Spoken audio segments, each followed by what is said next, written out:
Welcome to Nature Revisited, the podcast. Thank you for joining me. My name is Stefan Van Norden, and on this episode, we are featuring Rue Mapp, an outdoor Afro. Rue Mapp is a designer, a collaborator, entrepreneur, and author. Rue founded the organization Outdoor Afro in 2009 as a place where Black people and nature meet. She is also the author of the book Nature Swagger, Stories and Visions of Black Joy in the Outdoors. Rue joins me from her home in the Bay Area to talk about her amazing journey and why it is important that we share our experiences in relationship with nature with others. So Rue, thank you so much for joining me on Nature Revisited today. I have been looking forward to learning more about you and Outdoor Afro, the organization you started, and your book, Nature Swagger. Let's start in Oakland, California, which is the childhood home of Jack London. I believe you were raised there and that you still live there. Is that where you first heard your call of the wild? Oh, that's a beautiful metaphor. The respect and historical legacy of Jack London is deeply felt throughout Oakland and memorialized at Jack London Square, where I spent many of my formative years and adult years with family and friends enjoying that waterfront area. And yes, I did live in Oakland all of my young adulthood, from the time I was born until I was 18. I moved all around the Bay Area and have landed now in the North Bay. I just really appreciate the legacy left in me of what Oakland's all about. It's diversity of people, of landscapes, and just how it was easy to immerse myself in so many different types of cultures as well as nature experiences. So how important was nature to you growing up? I would say that in these times we live in now, like, nature is a call out, something that I feel is more of an intentional pursuit. Given that I grew up in the 70s and 80s, we were outside playing all the time. So being outside, exploring our natural surroundings, we had this really cool, undeveloped area that we called the Dead End in our neighborhood. It was full of all kinds of mystery and adventure and creativity. We built tree houses. We formed walking paths. We were able to oversee a regional park that had horse trails, and were able to see those horses. We were able to see deer and other wildlife. This area in particular where I lived in the Oakland Hills, it was this really beautiful intersection between urban and wild. And I think that's something people don't recognize about Oakland when they imagine what it is in their imagination. We think about an urban place.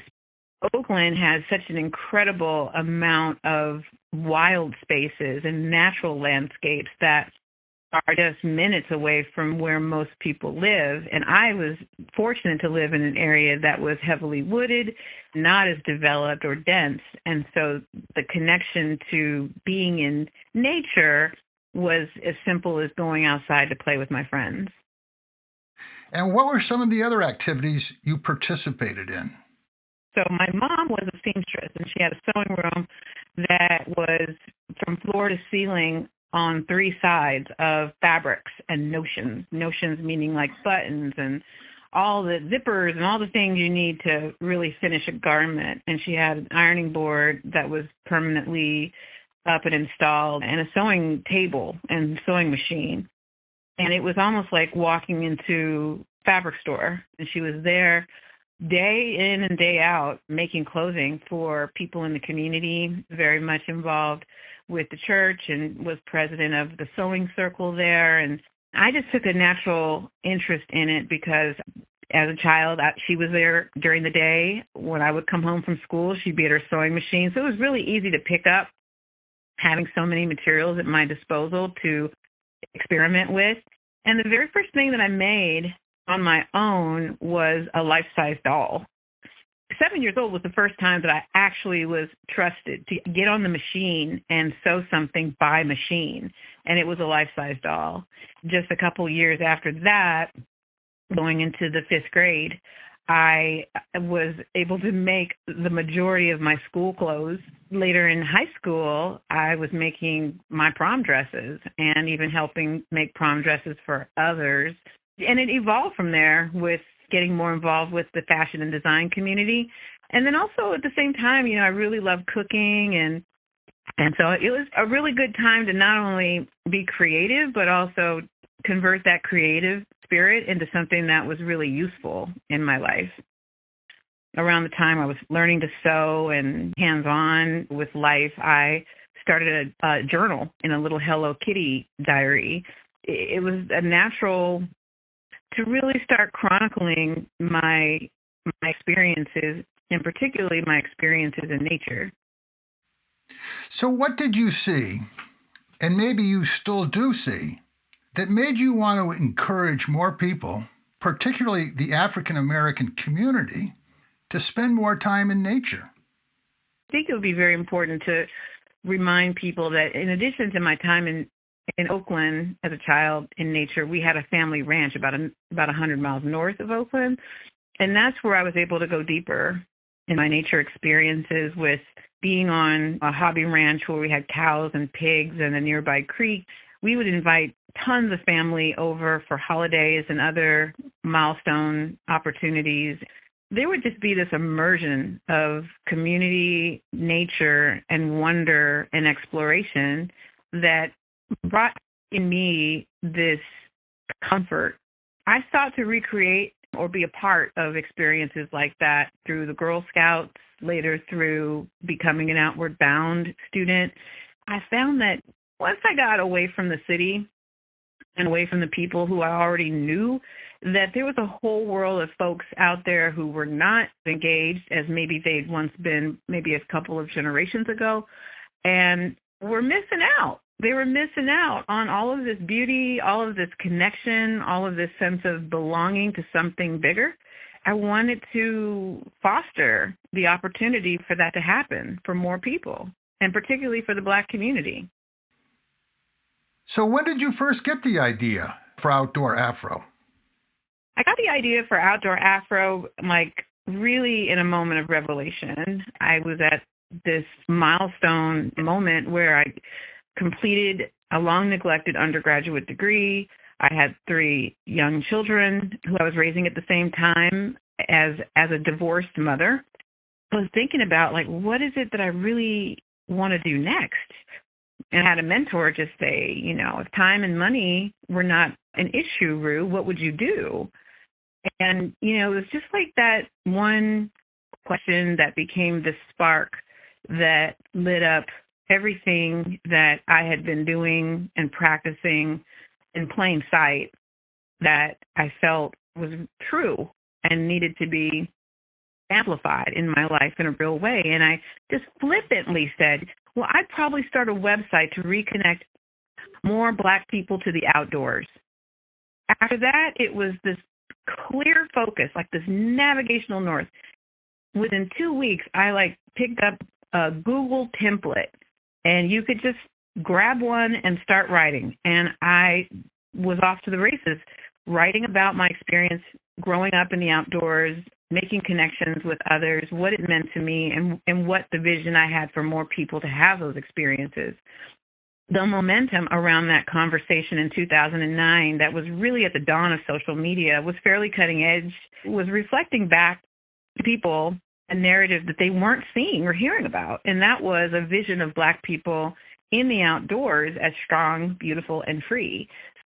Magazines that highlighted outdoor experiences at that time and before really weren't telling the story of Black people as active participants with agency in those stories. And I knew from my experience growing up that there was just a whole chunk of that American story that was missing. So you've already kind of formulated it, but what is the mission? The mission of Outdoor Afro is to celebrate and inspire Black connections and leadership in the outdoors. And what I mean by celebrate and inspire, it really is about acknowledging what's already there. And then connection refers back to the relationships that I know are fostered. And leadership refers to not just structured leadership that you might find in an outdoor recreation program, although that is one part of what Outdoor Afro grew into being able to develop. It's also about the leadership in the outdoors of everyday people and restoring that sense of leadership and confidence. My role models and the people who influenced me the most, my pursuits in the outdoors, they were people who were right in my own family. It was my parents, it was the uncles and aunties and people in my sphere of influence. For me, it's been about like, hey, let's remember who we are. Let's remember that anybody can be a leader in the outdoors. We all have people in our lives, no matter what your hue, who you can influence to get connected to the outdoors. Outdoor experiences are the kind of thing that you don't need to be an expert to bring someone along. If you just know a little bit more, you can bring someone along with you with that little bit more of knowledge. And so really trying to help more people see their own agency and opportunity to get more people connected to something that helps them to care more for others as well as care for our planet. So what are some of the programs that you have and the ways that those programs are fulfilling your mission? Outdoor Afro began, and I believe continues to be, this kind of song of my heart, a song of my own journey of becoming. I have been thankful to be able to share that opportunity with more people who have had similar experiences. The stories are long of people who have found communities or other people, friendships that they may not have had before. That has really been a joy to see happen just naturally because nature allows us the space to do that. And then the other piece is the programmatic expression of Outdoor Afro that began really as a startup exploration of how I could take all the things that I was learning about getting people into the outdoors and share that model with others. And in 2012 to 2013, I pulled together like about a dozen people, and I was like, hey, let's make an Outdoor Afro leadership team. Let me share with you everything that I've learned, and then you take that learning back to your communities and help more people in your community get into the outdoors. So they're able to help not only amplify the mission, but also be catalysts for the kind of connection and learning that has always been at the heart of Outdoor Afro. And then on top of that, in 2019, we decided, because we heard many, many stories that Black children were drowning at 7 times the rate of white children in the same age group, this is not only a public health crisis.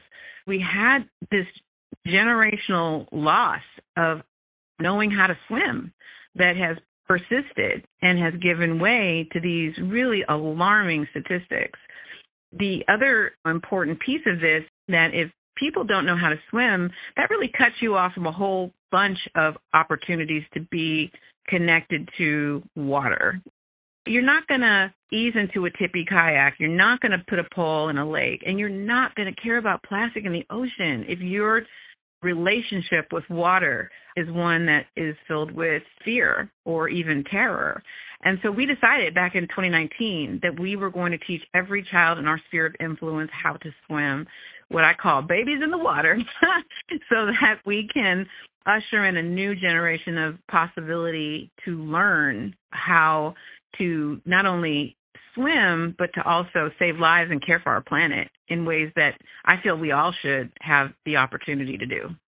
So, would you like to share any of the other programs? I look in your website, you have an amazing amount of programs and things going on.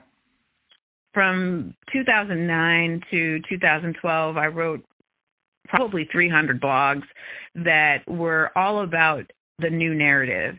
And one of the things that has been clear to me is that we're not just about the transactional program, we're about changing the narrative. And in order to do that is a combination of amplifying those stories that we support through our funding, but also finding those stories in the community that we can elevate and shine a bright light on, given that we have the platform to be able to do that. Because a lot of outdoor experiences have been happening for a long time, but people haven't either known about them or they haven't been happening at scale. And so we've been able to grow into this dual purpose of curating opportunities that we amplify, but also identifying things that have been happening historically that people might not have known about. One of the most exciting things that I'm happy to share all the time is about the ways that Black people were really deliberate and persistent throughout history to find ways to connect with nature. There were places in the face of Jim Crow and exclusion from being able to access parks and public lands that there were Black people who banded together their resources and built places like the Lincoln Hills in Colorado, which was a lodge that allowed people to rest and recreate. There were places like Lake Ivanhoe and Oaks Bluff and Martha's Vineyard, which is still a very popular destination for the Black community. And these are places where working class people were going to recreate. So I feel that it's important that people know that, one, Outdoor Afro did not invent Black people in the outdoors, that it's been happening, that there's been, in spite of the interruptions in our history in the United States, people still valued it enough to pursue it and invest in it. And it really opens the door for the possibilities we can have for our future. So it is that can-do spirit.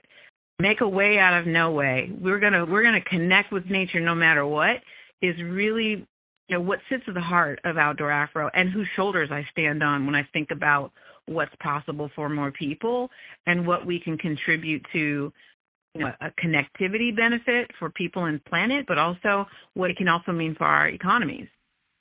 So how can people find out more about the work you are doing in Outdoor Afro? Yeah, outdoorafro.org is where you can find all of our blogs, our programs, how you can make a donation, how you could even become a volunteer leader with Outdoor Afro. We open that invitation up to people every year, usually around the end of the year, and we train and develop people to have the skills to get people outside in their own communities. We did a poll before starting the Outdoor Afro Volunteer Network in 2012, asking people, like, if you want to get outside, like, what's in your way? And there were really concrete reasons why people weren't getting out. They didn't know where to go, what to do. They didn't feel safe. They didn't know about wildlife or about welcoming. The biggest reason was time. Like, people just didn't quite know how much time they needed to be able to have meaningful outdoor experiences. And so we train volunteers with those values and barriers in mind so that people can not only get out with us, which is great when they do, but we eventually want people to get out without us. So in 2022, you published Nature Swagger, an important book of wonderful stories and visions of Black joy in the outdoors. What inspired you to make this book, and were you surprised by all the amazing stories you were able to collect? I will say that, a book is something I've wanted to do for a while. I was pretty overwhelmed by the idea of doing it. As I mentioned, I'd been raising my 3 kids. I'd been nurturing a fledgling organization that felt like a 4th kid. So I didn't really conceptualize what it would take to write a book, but I knew I had a book on my heart. in 2020, I just sat down to begin writing my story and collecting the memory of all the different experiences I'd had since starting Outdoor Afro and then beyond. And what took shape quickly was the need to not make it about me, but to amplify the voices of all the people I had gotten to know over the last decade. And so most of the people, I would say almost all except maybe one or two, or people I personally knew, who I'd broken bread with, who I'd expeditions with, who were a part of our Outdoor Afro volunteer network, and so on. To me, it was kind of its own symbolic homecoming of bringing all of these different voices and all of their experiences, because being Black in the United States is not a monolith. There's all these regional differences and educational diversity and interest diversity that I wanted to elevate so that people could see themselves. And the book is filled with photographs. So it's not just the stories, but it's also the pictures. It's the inspiration you might get of seeing someone doing something that you'd never seen someone who looks like you doing. These are all folks who I knew, I respected, and whose voices I wanted to have a bigger platform to be heard and memorialized forever. So I'm wondering if you might share your standing invitation from the book. So my dad was he was a Black man from the South with the most can-do way of living I've ever witnessed in my life, but he also equally had a very compelling way of helping people feel welcomed and really embodying the spirit of hospitality. When people would come and visit our family ranch, he would say to everybody when they would be about to depart, you know, you have a standing invitation now. And it was just his Southern drawl. It was the sweetest way of basically saying, once you've been invited, you're always welcome. And that's exactly what I saw him do time and time again. And that's the kind of welcoming that is really a part of the heart of Outdoor Afro, is helping more people. You know, there's 40 million Black people in the United States, and there's a huge frontier, if you will, out there of helping people to find that standing invitation to get reconnected to the outdoors for their healing, and quite frankly, for all of our healing, and especially for our healing across perceived differences. And you're right, Nature Swagger is filled with wonderful stories. And I'm wondering if you might just share a few highlights from the book that touched you in a special way. Well, it's a tough one, you know. It's like they're all, you know. Yeah. It's like they're all my children in the sense that it's hard to elevate one over the other. What I really appreciate, just from a thematic point of view, is that we didn't divide the book on, okay, here's the hiking section, here's the biking section, here's the this or the that, and I really wanted to highlight stories that were beyond outdoor recreation to ones that were also about being in an intimate relationship with the outdoors, whether it be gardening or hunting. And we don't see stories like that. You know, there's also a long history of the Black community farming and getting their own food from the land. And so I'm really proud of how that is a really important part of the book, but also what makes it distinct. So we're going to move forward a little bit. That more recently, you have discovered or rediscovered the connection between hunting and the natural world. What led you to that reconnection, and how is hunting part of the Black heritage of the outdoors? You know, my dad was a hunter, as was my mom, actually. And I grew up eating all kinds of food. We ate venison, quail, pheasant. We fished a lot, so we had fresh fish. I caught my first crappie at like 4 years old. Unfortunately, that tradition, it died with my parents and uncles. I was really bereft of not being able to eat the variety of foods, to be as intimately involved with the life cycle of the animals that we eat and being responsible in a clear way. it was something that I'd yearned to get back involved with, and decided that it was a part of the story that needed to be told about the Black experience. And as I got connected to my family roots, that this was also a part of our story, and it's also a source of pride in our community that I think is worth remembering, and for those who are willing to learn how to do again. And so I've, as a side project and through individual mentoring, have helped people learn how to hunt. What people have come to appreciate more and more is the important contribution to conservation that hunting represents, to manage populations that would otherwise be at risk of disease.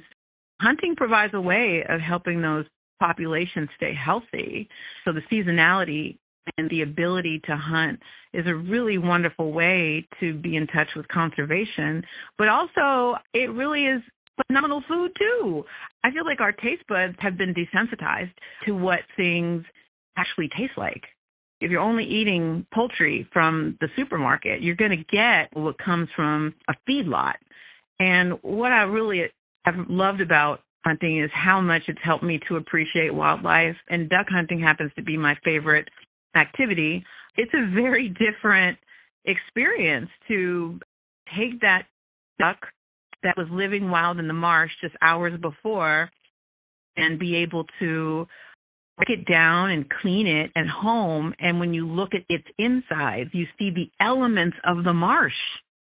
I mean, it is a full circle experience. And then you bring that experience and those stories to the table, and it's cooked in a way that is respectful and honors that life in a very different way than what you can experience from something that you buy off the shelf. The mindset of hunters is so much about respect, and it starts with safety. Respecting tools you use, whether it's a bow or firearm or the hook at the end of the line. It is so filled with respect and education. And people who do hunt, they aim to be good ambassadors of hunting, because it preserves the opportunity, obviously, but it also has a really strong conservation ethic. And I have never met a hunter who's not also a conservationist. Like, my dad was absolutely a conservationist, but he would have never necessarily have known about the kind of conservation icons that we have. He was a conservationist in his own right, in that he was living in the kind of seasonality and harmony and balance around use and extraction that lent itself to a healthy ecosystem on his ranch. As a hunter, because it's so high touch and intimate and consequential, you can't ignore the conservation value of it, and you want to be a part of that. So finally, what is some advice that you might give, not only to the African American community, but to everyone, on how to connect better with nature? Well, I think it starts off with really understanding that nature is not someplace over there, that it is something that is at hand and available for everyone. And it's as simple as recognizing the nature in you. We're breathing air that was once rain. We are influenced by the lunar cycle with bodies made up of a majority of water. We are incredibly connected to the seasons, and more so if we raise our consciousness around it.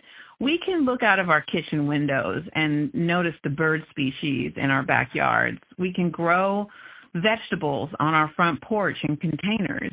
There is something for everyone. And then you can take what you know about nature and you can share it with other people. And thereby you become a leader in nature. Anyone can be a leader in nature. Think about what you can teach someone. It might be children in your sphere of influence. pass that knowledge on.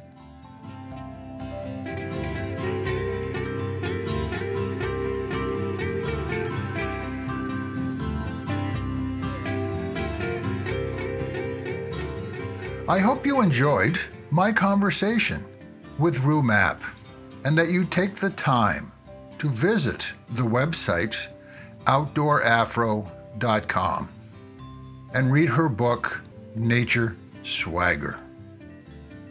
I hope you will share Nature Revisited with family, friends, and colleagues, and that you will follow us on Facebook, YouTube, Instagram, and our website, nordenproductions.com.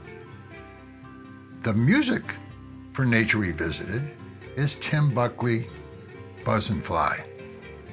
Nature Revisited is produced by Stefan Van Norden and Charles Gagan, and I hope you will join us for our next edition of Nature Revisited.